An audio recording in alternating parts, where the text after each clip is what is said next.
LinkedIn presents.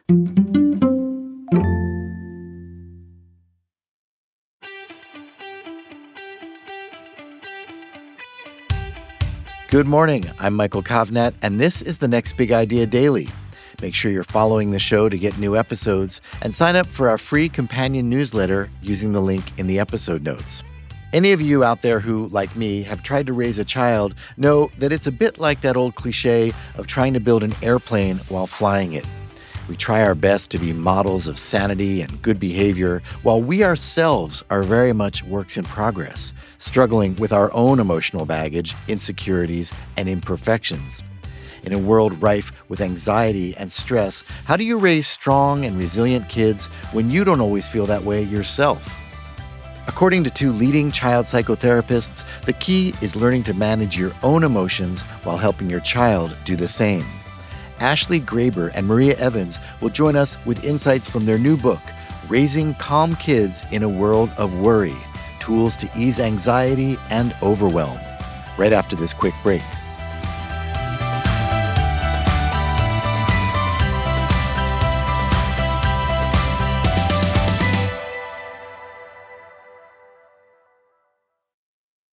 From LinkedIn News, I'm Leah Smart, host of Everyday Better, an award-winning podcast dedicated to personal development. Join me every week for captivating stories and research to find more fulfillment in your work and personal life. Listen to Everyday Better on the LinkedIn Podcast Network, Apple Podcasts, or wherever you get your podcasts. From LinkedIn News, I'm Jessie Hempel, host of the Hello Monday podcast. Start your week with the Hello Monday podcast. We'll navigate career pivots. We'll learn where happiness fits in. Listen to Hello Monday with me, Jessie Hempel, on the LinkedIn Podcast Network or wherever you get your podcasts. This is Ashley Graber. And this is Maria Evans. We're child and family psychotherapists, parent coaches, and speakers. In our book, we show you where worry comes from and how to recognize it in your child. We share Safer Parenting, our simple yet powerful 5-step approach designed to help parents create emotional safety and help children regulate their toughest emotions and build lasting self-esteem. Today, we're going to take you through one tip per letter. The first letter in Safer Parenting is S, set the tone. This is the first and most foundational principle.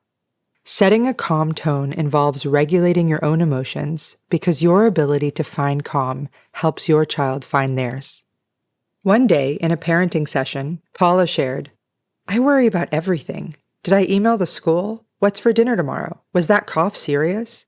I lose so much sleep that I'm irritable with the kids and end up running around frantically." Especially around children, it's necessary to talk about our concerns in a way that maintains a positive and non-fearful outlook. Your emotional state can significantly influence those around you.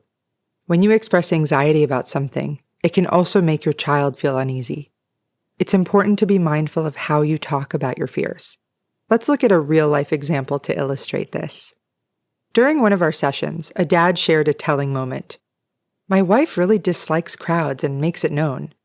You could get sick from someone sneezing close to you. There are pickpockets," stuff like that. "It's no surprise our son now refuses to go to crowded places with us." Their son Leon was already dragging his feet about attending a summer concert for which the family had bought tickets months in advance. The son was reacting to what we call scary framing, portraying a situation as if danger is imminent.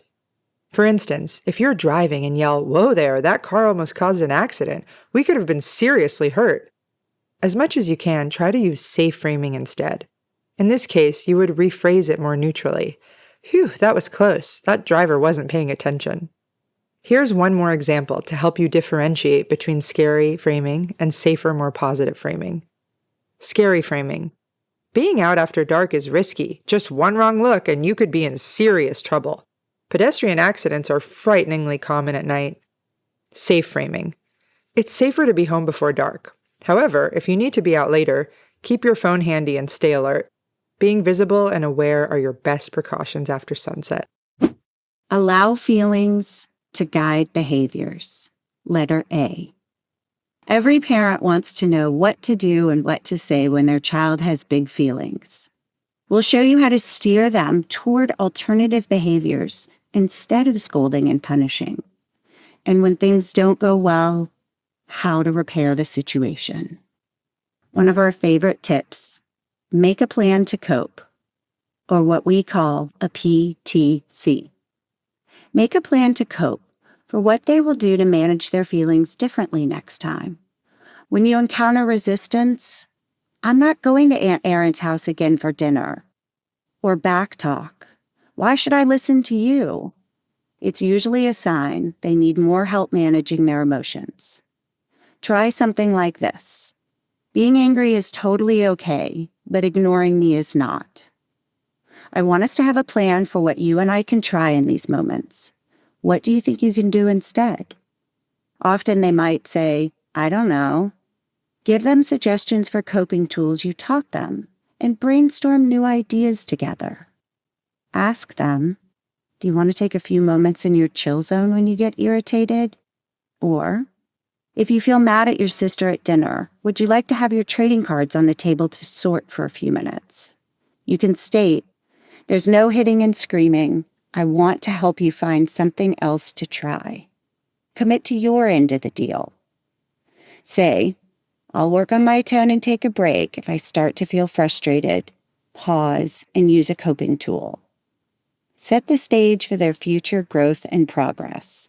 They may not take it up on you this time, but they will hear you and try it eventually. Your golden rule, guide the behavior, not the feeling. Say it with us. All feelings are welcome always. Behaviors are what I will guide. The letter F, form identity. Cultivating a strong sense of self is essential for a child's emotional well-being.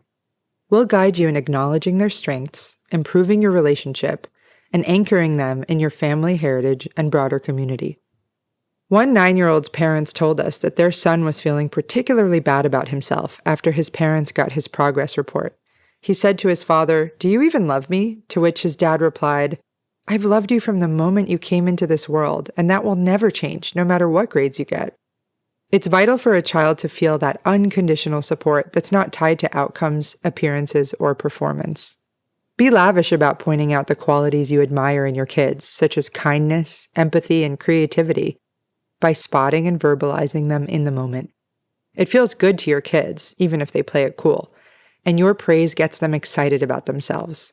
You don't need to go over the top, but acknowledge the positive traits or behaviors you notice via specific and meaningful comments. If your child takes a clever approach to a problem, say so. You're so good at working through friendship issues. You helped Declan talk to Andres. How did you figure that out? Talk about them to an adult when they're within earshot. Wow, Carrie set up my phone for me so quickly. I'm really impressed. By noticing these strengths, you help them see the best parts of themselves. Engage like a pro. This principle teaches you the tools we as psychotherapists use to effectively navigate conversations with children. You'll learn communication strategies that'll make you the trusted person your child can approach to discuss any topic. One of our favorite skills, ask what they want. Sometimes conversations are hard because your child is angry with you and you may feel like the tools don't work at all. You may be in a conversation echoing, validating, and listening to them, and they're frustrated and hate it. Maybe even snapping, "Stop doing that!" And nothing seems to change the situation. So when in doubt, ask what they want from the conversation. In relationships, what's most important is attempting to get it right. Ask your child this special question. Do you want my opinion, or for me to just be on your team and listen? If they don't know what they need, take a break and help them turn to a coping tool. Come back to the conversation when everyone feels better. Letter R, role model. To create a calm environment for your child, you need to closely examine your own behaviors that might inadvertently increase their anxiety. This principle will help you assess how you manage stress and its impact on your children. Watch out for defeatist statements. Kids notice when you speak negatively about yourself, berate yourself for minor mistakes, or say things like, "I can't get anything right." During an afternoon in a large parenting group, one dad said, You know, I'm really hard on myself. When I think back, I can remember that my dad always put his work first. And unless he landed a big construction job, I could always tell he was down on himself.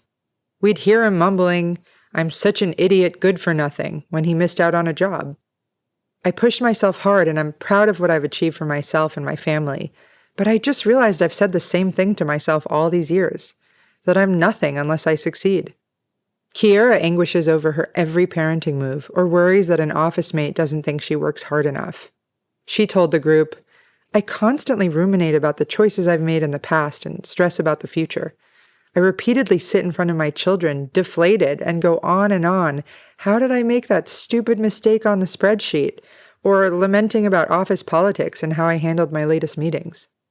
If you find yourself stuck on something or have difficulty letting go, watch out for falling into powerlessness about life decisions in front of your kids. They'll take this resigned thought pattern and run with it in their mind, thinking similarly to 9-year-old Hina, who said, "If I'd only let the kids sit next to me at lunch last month, we'd still be friends."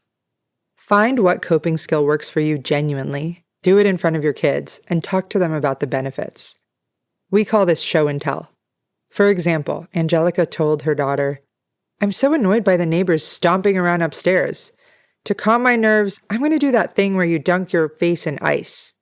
Let your child watch you submerge your face into a bowl of freezing cold water, and don't be afraid to laugh about it together as water drips from your eyebrows. Thank you, Ashley and Maria.